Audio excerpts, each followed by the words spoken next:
Esch-Bellewalle, un immense chantier, un site historique, une salle de concert, des galeries marchandes, une université en construction, une gare et un échangeur routier qui doit traverser ici, sous les voies ferrées.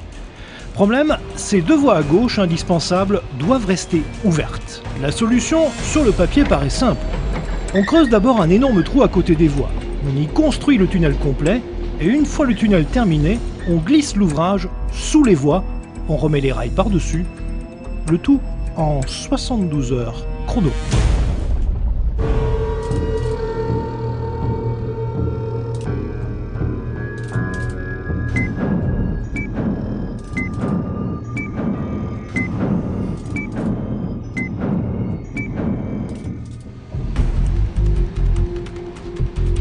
Nous sommes le vendredi 29 octobre 2010. En amont, il y a déjà plus de 10 mois d'études de planification, de préparation.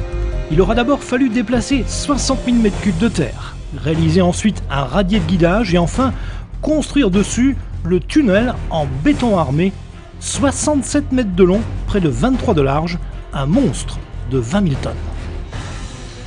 Pour faire riper cet ouvrage sur près de 60 mètres, il faudra une force colossale.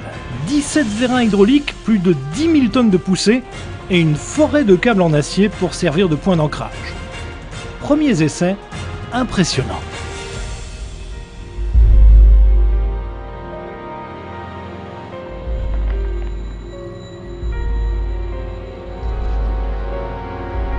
Mais pour l'instant, le tunnel n'ira pas plus loin. Le mur, à droite, soutient encore le remblai de la voie ferrée et dessus, il y a toujours des trains qui circulent.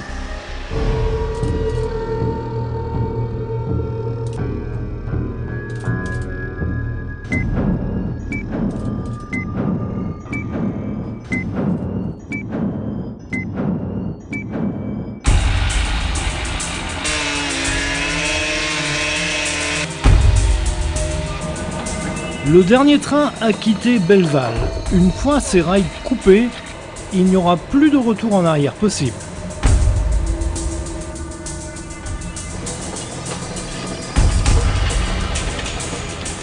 Les engins de terrassement arrivent. Ils devront déplacer 17 000 m3 de terre pour permettre le passage du tunnel. La nuit sera longue.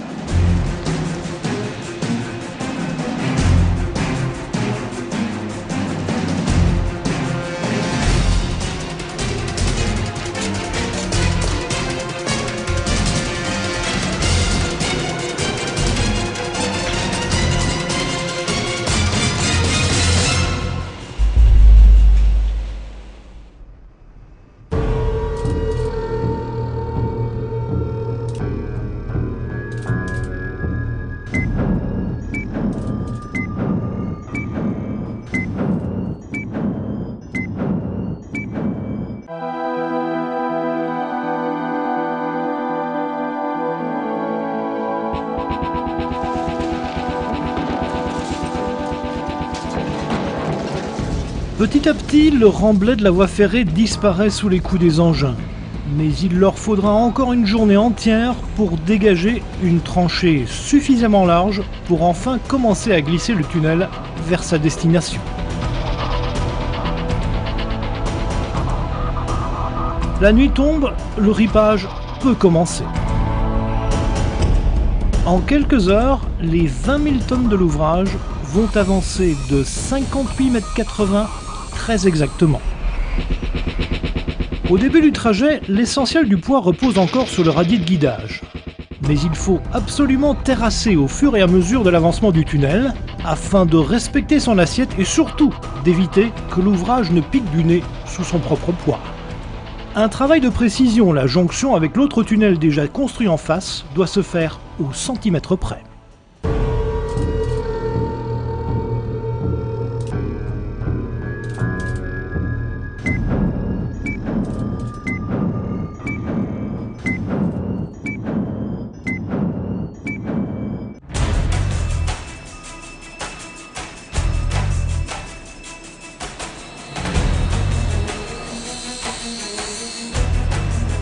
Ripage réussi, le tunnel est enfin en place.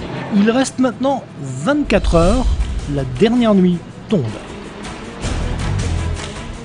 24 heures pour remblayer les deux côtés et le dessus de l'ouvrage. Encore une fois, 17 000 m3 à déplacer avant de pouvoir replacer les rails et reconnecter les caténaires.